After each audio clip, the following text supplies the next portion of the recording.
關咗門啊，打咗我朋友一鑊啊！無啦啦咁嚟到嘅話，仲打人哋一鑊，打人哋做乜嘢啫？係咪啊？咁咁，你不如揾個評論員上嚟啊！我都唔知道點樣。如果我係佢老公，我見到有個開鎖佬，我都打佢啦，係咪先？呢啲都唔明情況嘅咧。你聽唔聽得到啊，姐姐？我聽到。我唔係有心笑你嘅，姐姐。呢啲咁係第一時間反應都係咁噶嘛？嗰啲因為你老公如果係打佢嘅情況下，就證明咧佢係在乎你、緊張你、愛你先係咁嘅啫。如果無動於衷見到你係咁打聲招呼你好啊老契咁，嗰啲就冇用啦，係咪先啊？人哋只係嚟開下鎖啫嘛，冇嘢噶，清清白白噶嘛我哋。佢係唔知道你係嚟開鎖咁簡單噶嘛，因為佢好多諗法噶嘛，男人佢一瞬間嘅頭腦咧，佢轉360度，好多諗法噶，諗嗰樣就諗那樣，橫 V 咁好多嘢諗嘅真係啊！咁你唔分青紅皂白咁樣，你諗咁多，你就喐手，咁你就係唔啱啦，係嘛？咁佢當時火遮眼，唔好話乜嘢啦。如果我喺隔離嘅，我見到有鋤頭，我都攞去抌添喎，就咁。即係佢一時火遮眼呢啲脾氣咧，我啲即係相信呢啲性格，我都會有時有咁衝動。即係話，雖然咧就係呢啲行為衝動係唔啱嘅，但係咧你肯定，如果佢係咁樣，你肯定你有乜嘢平時間咧有乜嘢依鬱啊，或者係睇到有少少啲唔正常嘅舉動，咁有啲咁嘅問題。如果唔係咁，佢冇突然咁抌佢一身嘅。咁所以咪搞到房東都報晒警咯。唉，咁咪即係咁啦。你所以有時你唔係話單止要懷疑個老公，我老公一緊張，你在乎你愛你係嘛？咁你要喺你自身問題身上要揾出問題。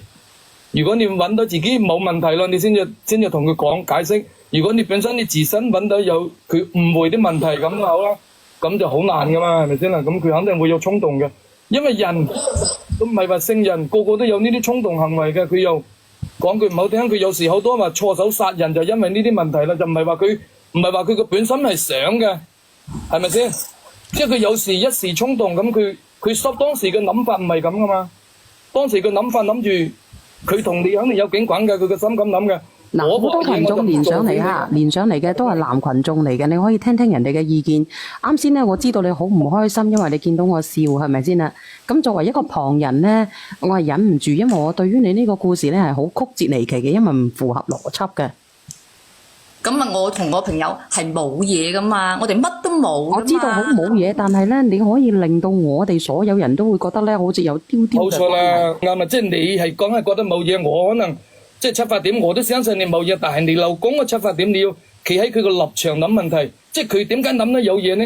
佢肯定平時間或者喺你嘅言談舉止啊，或者喺你啲手機啊，或者乜嘢蛛絲馬跡啊，肯定有多少懷疑，你解釋得唔清唔楚。加上嗰次一俾你一見到個開鎖佬，嗰鑊嘢即係好似嗰個收水龍頭咁噶啦，唔係講假嘅，真係好懷疑噶啦。下邊嗰個邊個嚟㗎？我都唔明，我究竟做錯咗乜嘢？佢咁，我都唔知道點解啦。總之我而家對佢好失望啦。佢根本都唔信我。佢唔係唔信你噶，或者佢愛得你死血血淚咁嘅啫。下邊嗰個邊個嚟㗎？匿名嘅，係你好，係。你好啊，我想講嗰個姐姐啊，有乜理由咁巧㗎？開鎖佬講出嚟都冇人信啦。如果係我遇到咁嘅問題，我第一時間會話俾老公聽。就算同我老公有任何拗撬都好，我第一時間揾老公。老公，我把鎖唔得啊，咁你過嚟幫我整啊。即係作為一個好正常嘅女性，唔會係咁，唔會明知你老公同佢即係已經誤會個開鎖佬同我有問題嘅，我就唔會揾，我一定揾老公。仲有你老公用你嘅名去叫你去308。有乜理由嗰個開鎖佬會去啊？肯定係有問題先去。如果係正常朋友，我約個男朋友去開鎖去308嘅男朋友，肯定問我你咩原因啊咩事啊咁，係咪啊？好正常，呢啲係正常人嚟嘅。如果我同嗰個開鎖佬係有私情，個開鎖佬就會去308。如果唔係就唔會去嘅。